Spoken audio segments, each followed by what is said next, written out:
dimaksud dengan alokasi frekuensi satelit? Nah, jadi menurut Persatuan Telekomunikasi Internasional, alokasi frekuensi satelit merupakan pita frekuensi tertentu, di mana yang dimaksud pita frekuensi ialah rentang frekuensi dalam spektrum elektromagnetik yang digunakan untuk mentransmisikan sinyal. Nah, dalam konteks komunikasi satelit ini, pita frekuensi mengacu pada bagian tertentu dari spektrum radio yang dialokasikan untuk penggunaan khusus. Jadi, setiap pita memiliki karakteristik unik yang mempengaruhi penggunaannya dalam komunikasi satelit. Pita frekuensi pada komunikasi satelit. Sebagaimana teknologi telekomunikasi nirkabel lainnya, maka teknologi satelit juga membutuhkan alokasi spektrum frekuensi untuk menggelar layanan komunikasi.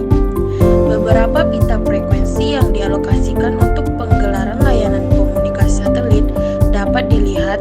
Yang pertama ada C-band.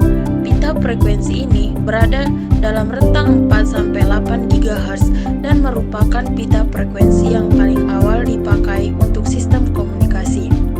Yang kedua ada Ku-band. Berada di rentang 12-18 GHz. Pita frekuensi ini hadir belakangan setelah C-band. Selain untuk berkomunikasi, pita frekuensi ini dapat menerima sinyal televisi dan dapat digunakan untuk mengakses internet dengan kecepatan yang andal. Yang ketiga ada Ka-band. Ka-band ini merupakan pita frekuensi terkini yang digunakan dalam teknologi komunikasi satelit. Ka-band berada dalam rentang 26,5 hingga 40 GHz dan mampu menghadirkan kapasitas bandwidth yang lebih besar dan lebih cepat. Aplikasi pita frekuensi satelit, di mana memiliki spektrum pita yaitu pita L, pita S, pita C, pita X, Ku-band, Ka-band, dan pita Q ataupun V. Di mana spektrum pita pertama yaitu pita L dengan rentang frekuensi 1518 sampai dengan 1675 GHz dengan jenis layanan satelit MSS dengan aplikasi layanan komunikasi seluler, sipil, dan sistem penentuan posisi global ataupun GPS. Kedua yaitu pita S dengan rentang frekuensi 1,97 sampai 2,69 GHz. Jenis layanan satelitnya yaitu MSS dengan aplikasi televisi satelit, layanan pita lebar seluler, penyiaran radio, dan konektivitas dalam pesawat.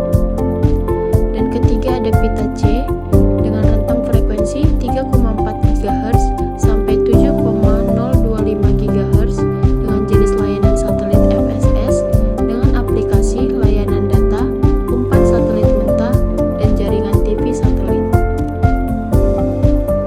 Kemudian pita X memiliki rentang frekuensi 7,25 sampai 8,44 GHz yang memiliki jenis layanan satelit FSS dan menggunakan aplikasi layanan militer, radar berdenyut, radar operasi sintesis, radar gelombang kontinu, pemantauan cuaca, kontrol lalu lintas udara, kontrol lalu lintas maritim, pelacakan pertahanan, dan deteksi kecepatan kendaraan.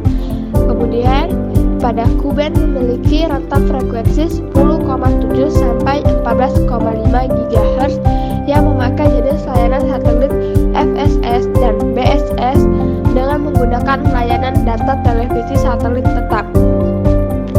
Ka-band memiliki rentang frekuensi 17,3 sampai 30 GHz yang memakai jenis layanan satelit FSS dan BSS menggunakan aplikasi layanan pita lebar dua arah tetap dan bergerak, televisi satelit tetap, radar penargetan jarak dekat dalam sistem militer. Dan yang terakhir, pita Q atau V yang memiliki rentang frekuensi 37,5 sampai 51,4 GHz yang memakai jenis layanan satelit MSS dan BSS dengan menggunakan layanan pita lebar berkecepatan tinggi atau tetap dan seluler dan konektivitas dalam penerbangan. Selanjutnya kita akan membahas tentang proses, tantangan, dan implikasi pada alokasi frekuensi satelit. Nah, yang pertama, proses alokasi frekuensi satelit. terbagi menjadi 5, regulasi internasional, yang kedua perencanaan nasional, dan yang ketiga pendaftaran dan koordinasi, dan yang keempat analisis teknis, dan yang kelima alokasi dan penugasan. Regulasi internasional sendiri adalah International Telecommunication Union atau ITU, bertanggung jawab untuk mengkoordinasikan alokasi frekuensi global.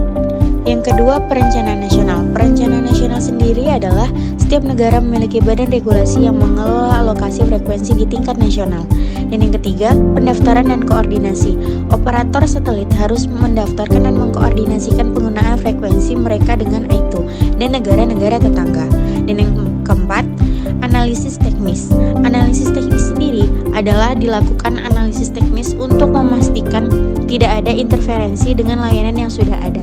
Dan yang terakhir, alokasi dan penugasan. Nah, ini merupakan frekuensi yang dialokasikan berdasarkan kebutuhan dan prioritas. Selanjutnya, B. Tantangan dalam alokasi frekuensi satelit. Yang pertama ada keterbatasan spektrum, yang kedua ada interferensi, dan yang ketiga ada perkembangan teknologi, dan yang keempat ada kebutuhan global versus nasional, dan yang kelima ada keamanan dan pertahanan. 1. Keterbatasan spektrum. Keterbatasan spektrum sendiri yaitu spektrum frekuensi adalah sumber daya terbatas yang harus dikelola dengan hati-hati. Dan yang kedua interferensi. Interferensi tersebut menghindari interferensi antar layanan satelit dengan layanan terestrial merupakan tantangan utama. Yang ketiga perkembangan teknologi. Perkembangan teknologi sendiri munculnya teknologi baru seperti konstelasi satelit mega memerlukan pendekatan alokasi yang fleksibel. Dan yang keempat yaitu kebutuhan global versus nasional, menyeimbangkan kepentingan global dan nasional dalam alokasi frekuensi. Dan yang kelima keamanan dan pertahanan. Keamanan dan pertahanan sendiri yaitu alokasi frekuensi juga harus mempertimbangkan kebutuhan keamanan nasional. Dan yang C, implikasi alokasi frekuensi satelit. Implikasi alokasi frekuensi satelit sendiri terbagi menjadi 5, yaitu yang pertama ekonomi, yang kedua sosial, yang ketiga teknologi, dan yang keempat lingkungan, dan yang kelima geopolitik. Ekonomi sendiri alokasi frekuensi yang efektif mendorong pertumbuhan industri satelit dan layanan terkait. Sosial sendiri yang memungkinkan akses komunikasi yang lebih luas, terutama di daerah terpencil. Yang ketiga teknologi. Teknologi sendiri mendorong inovasi dalam teknologi komunikasi satelit. Yang keempat lingkungan. Lingkungan membantu dalam pemantauan lingkungan dan perubahan iklim melalui satelit observasi bumi. Dan yang terakhir geopolitik, yaitu alokasi frekuensi dapat menjadi isu geopolitik terutama untuk negara-negara yang berbagi orbit geostationary.